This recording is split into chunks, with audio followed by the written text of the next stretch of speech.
UP के प्रयागराज में चल रहे महाकुंभ ने चारों तरफ हलचल मचा कर रखी है। लाखों लोग जुट रहे हैं, गंगा किनारे श्रद्धालु डुबकी लगा रहे हैं और आस्था का सैलाब देखने को भी मिल रहा है। लेकिन इस बार महाकुंभ अपनी धार्मिकता से हटकर कुछ और ही वजहों से सुर्खियों में है। वह वजह क्या है तो मैं आपको बता दूं कि पहला नाम है जो सबसे ज्यादा चर्चा में है, वो है माला बेचने वाली मोनालिसा का। असली नाम भले ही कुछ और हो, लेकिन नीली आंखों वाली उस साधारण सी लड़की को लोग मोनालिसा के नाम से पुकारते हैं। उनकी सादगी और मासूमियत ने लोगों को इस कदर से प्रभावित किया है कि उनका वीडियो काफी ज्यादा वायरल हो रहा है। अब हर कोई उन्हें देखने और उनके साथ सेल्फी लेने के लिए उतावला हो रहा है। लेकिन किसे पता था कि उनकी नीली आंखें और मुस्कान उसे इंटरनेट सेंसेशन बना देगी। लोग उनकी सादगी की तारीफ करते नहीं थक रहे हैं। कोई कहता है इतनी सादगी आजकल कहाँ देखने को मिलती है, तो कोई कहता है ये लड़की महाकुंभ की असली मोनालिसा है।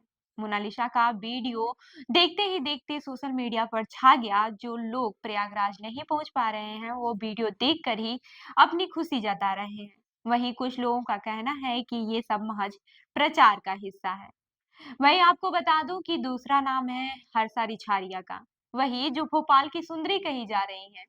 भोपाल की सुंदरी हर्षा रिछारिया इस समय साध्वी के नाम को लेके काफी ज्यादा चर्चा में है कि उन्होंने साध्वी बन गई हैं, इसलिए काफी ज्यादा चर्चा में है। और आपको बता दूं कि वो पेशे से एक इन्फ्लुएंसर और अपने आप को एंकर बताती हैं।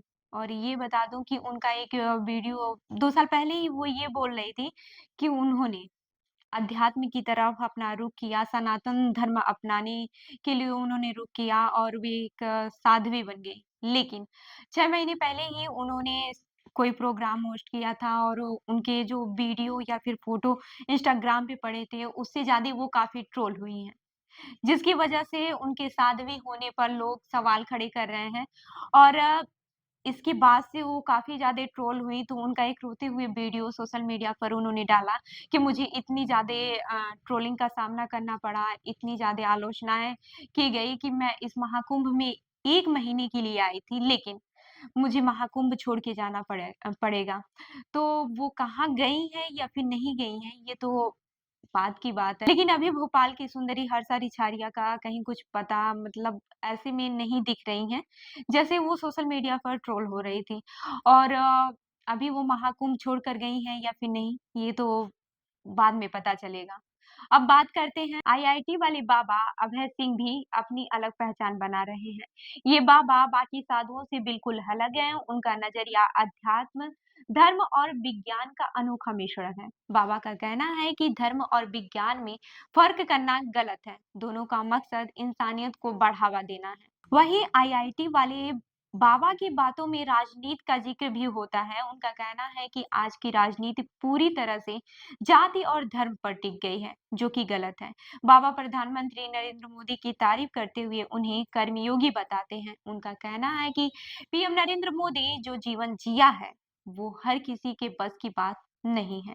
बिना किसी फल की इच्छा के देश के लिए जीना एक तपस्या है। अब मैं आपको बता दूं कि इसके बाद से जो बाबा बागेश्वर हैं, यानी कि पंडित धीरेन्द्र कृष्ण शास्त्री ने भी महाकुंभ में रील्स के फेमस होने वाले हर्षा रिछारिया, मोनालिसा और आईआईटी वाले बाबा को लेकर बड़ा बयान दिया है।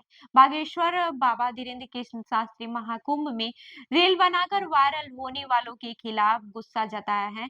बाबा बागेश्वर ने कहा कि महाकुंभ आस्था का कुंभ है, महाकुंभ संस्कृति का कुंभ है, महाकुंभ कल्चर को बढ़ाने का कुंभ है, किसी को वायरल करने का नहीं है। उनका कहना है कि महाकुंभ अपने मुख्य मकसद से भटक रहा है। पंडित धीरेन्द्र कृष्ण शास्त्री ने कहा कि वहाँ रील नहीं रियल होना चाहिए।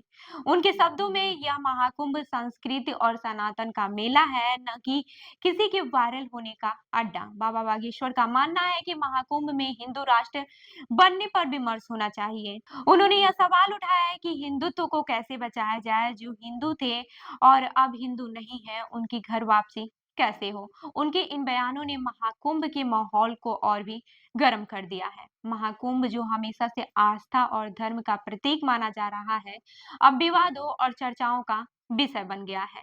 चाहे वो मोनालिसा की सादगी हो या फिर आईआईटी वाले बाबा की आधुनिक सोच या फिर बाबा बागेश्वर की हिंदू राष्ट्र की बात, हर किसी की अपनी राय है। लेकिन महाकुंभ के इस बदलते स्वरूप को लेकर लोग सवाल उठा रहे हैं।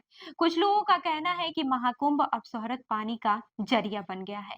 वहीं कुछ लोग इसे सकारात्मक रूप में भी देख रहे हैं। महाकुंभ के दौरान जो भी घटना होती है वो मिनटों में सोशल मीडिया पर वायरल हो जाती है। चाहे मोनालिसा का वीडियो हो या फिर बाबा बागेश्वर का बयान या फिर हर्षाली हो, लोग इसे जमकर शेयर कर रहे हैं। कुछ लोग इसे आस्था का अपमान मानते हैं, तो कुछ लोगों के लिए महाकुंभ को करीब से जानने का जरिया। इन सारी बातों के बीच एक सवाल जो सबसे अहम है, वो ये है कि क्या महाकुंभ अपनी असली मायने खो रहा है? क्या ये आस्था और धर्म का मेला है या फिर प्रचार और पब्लिसिटी का अड्डा बन गया है? आईआईटी वाले बाबा, बाबा बागेश्वर और मोनालिसा की चर्चा में कहीं न कहीं महाकुंभ का असली उद्देश्य छिपता हुआ नजर आ रहा है। आस्था और आध्यात्मिकता की जगह अब लोग विवादों और चर्चाओं को ज्यादा तरजीह दे रहे हैं। वैसे महाकुंभ में हर किसी का अपना नजरिया है और उद्देश्य है। कोई आस्था के लिए आता है तो कोई प्रसिद्धि पाने के लिए। लेकिन ये तय है कि महाकुंभ जैसी परंपराएं हमारी सांस्कृतिक और धर्म को महत्वपूर्ण हिस्सा है। हमें इन्हें बचाने और इसके लिए असली रूप को बनाए रखने की जरूरत है। आखिर में ये महाकुंभ सिर्फ मेला नहीं है, ये हमारी आस्था, संस्कृति और परंपरा का प्रतीक है। इसे विवादों और पब्लिसिटी से ऊपर उठाकर इसके असली मकसद को समझने और उसके आगे बढ़ने की जरूरत है। तो इस खबर पर क्या है आपकी राय, हमें जरूर बताएं। मैं हूँ रूबी आपके साथ और आप देख रहे हैं जनदर पर न्यूज। धन्यवाद।